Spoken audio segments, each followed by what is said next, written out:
7 brutal truths about traveling in Europe nobody tells you. You click this video because you want the honest truth, not some Instagram glossy version. And trust me, after living in Italy for 21 years and now traveling around Spain, I've seen it all. And here in Galicia, I'm staying in a monastery, which sounds romantic, but it means stone walls, patchy Wi-Fi, and the occasional rain shower. And right there, that's one brutal truth nobody tells you about traveling Europe. It's beautiful, yes, but sometimes a little bit difficult. And later in the video, I'll tell you that one moment that made me stop and think, this is exactly what nobody warned you about. I'm not here to give you a travel brochure. I've lived in Italy for 2 decades.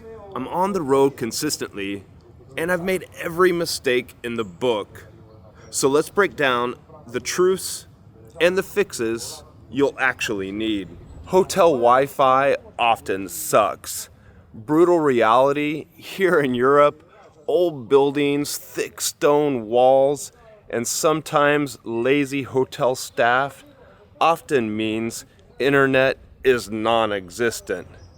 But what I recommend for you when you're in your destination country, go to a local phone shop, a mobile internet shop, buy a SIM card. Or before you get to your destination, go online, purchase an eSIM. You can even do that once you're there on the ground. In Italy, here in Spain, I never really rely on the hotel's promise of fast, free internet. The reality, in Europe, Wi-Fi is more of a suggestion than it is a service. Yeah, on this trip, I was in a bit of a bind. My Italy SIM card that I rely on all the time somehow wasn't working, so even I had to go online and get a SIM card for here in Spain. This is not a sponsored video, and I'm not partnered with them, but I went to Arello, and there I bought an eSIM for about $20 that included 20 gigabyte of data. It's on my phone now. I'm using it all the time to find those restaurants, to navigate to the monasteries where I'm staying as I make my way, my camino here in Spain. Food can get repetitive. Brutal truth, in Italy, it's pizza, pasta. In Spain, where I'm at now, it's all about the tortilla, the jamon. Locals eat the same staples over and over. So what I want you to do, instead of complaining, dive deeper. Go for that daily lunch menu in Spain, the menu del dia. Or in Italy, look for those regional or heck even provincial specialties. From town to town, you get so much variation when you travel in Italy or anywhere in Europe from the north to the south. There's so much variety, even if those same staples always exist. Just remember, boring food in Europe is still better than Panda Express back home. Air conditioning is a gamble. Brutal truth, even in a 140 euro a night hotel, the AC might be broken, weak, or seasonal. So what I recommend is adapt like a local. Open those beautiful big shutters that you love so much when you see the images of Europe and you're dreaming about traveling from Denmark all the way down to Greece. Modify your schedule when you're out and about, when you're doing those touristy things, and when you're back at your hotel or Airbnb. And don't expect an ice cold room in Florence in July. In Europe, I often laugh. I think AC stands for almost cold. Tourist crowds are real. Brutal truth, Barcelona, Rome, Paris, packed to the gills. You won't escape them if you only stick to the big names. So, what I always recommend, go off the beaten path. Here in Galicia, in northwest Spain, I got monasteries, coastlines, and no crowds. These places are where Europe still feels like Europe. I mean, look at this right here. We're staying in a monastery for 3 nights. The language barrier never goes away.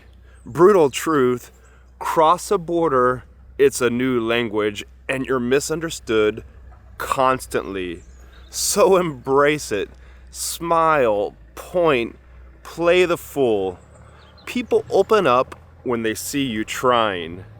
Speaking English louder doesn't make you understood.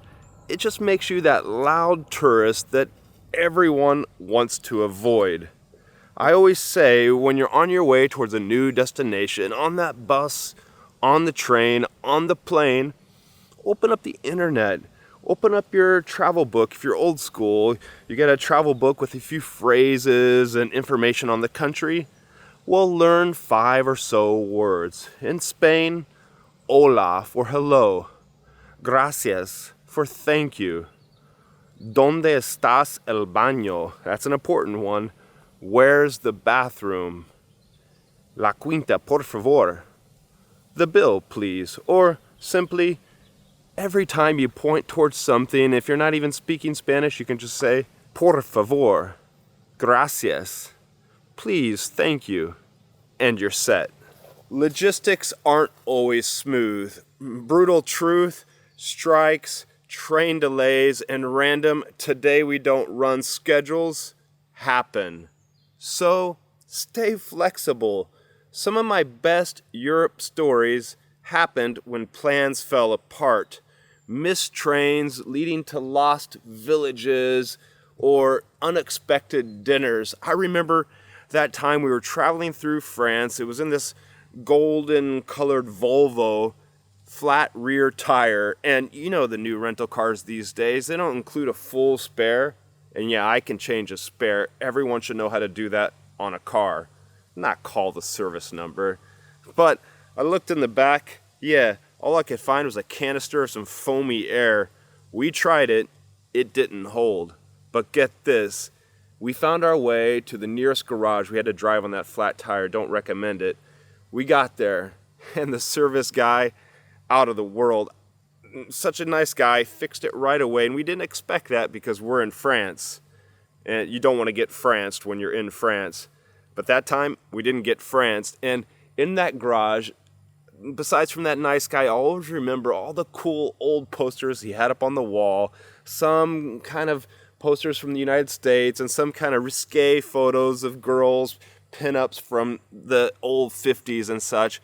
Really cool atmosphere, and a super nice Frenchman. Not every place lives up to the hype. Brutal truth, Pisa, worth only a half day. Cinque Terre, the 5 lands there in Liguria, gorgeous but jammed. Not every spot lives up to the Instagram hype. So, ditch the checklist. Follow your own curiosity. That's when Europe starts to feel magical again. What I always say is the Leaning Tower is cool, but leaning into a glass of Chianti in some quiet Tuscan village, way better. And that brings me to the moment I teased earlier.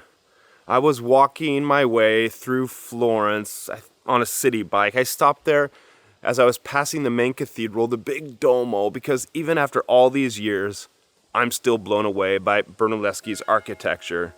Hear the bells, you know we're at a monastery in Europe. And there I was, admiring the big Duomo, when a golf cart full of tourists pulled up beside me. Yeah, that's a new thing in some European cities, especially in Florence right now. Tour guides with golf carts driving tourists around as they play some scratchy recording of the sights that they're passing, and half-interested tourists sitting in the back, often drinking a takeaway coffee, looking up, and just seeing the European sights go by them and not really taking them in. That's when it hit me. This is exactly what not to do in Europe. Don't buy the theme park version. Go deeper. And to help you do that, if you're traveling through Italy, well, good news. I just now put out the new Italy Unlocked Travel e-guide that you can download, have on your phone, in your pocket for when you're traveling around Italy or when you're preparing for your trip. It's 100 pages long. Boots on the ground experience from my 20 years of living in Italy. Detailed itineraries for 2 weeks, 5 days, I don't recommend that, or even 1 month. What to see and do. Some of my recommended restaurants and hotels with Google links, and how to stay safe and avoid scams. All sorts of information ram-jammed in there. Check it out, there's a link in the description. Do you remember how I said not every place lives up to the hype? From weak AC to strange hotel quirks? But what about those culture shocks that never fade? Those things that surprise you even after years of living here? And that's what I cover in my next video. Things that shock me as an American living in Italy. Yeah, even after 20 years, Italy still throws the old curveball and surprises me. Makes me scratch my head and wonder, what the heck is going on? Watch it there next. Bye.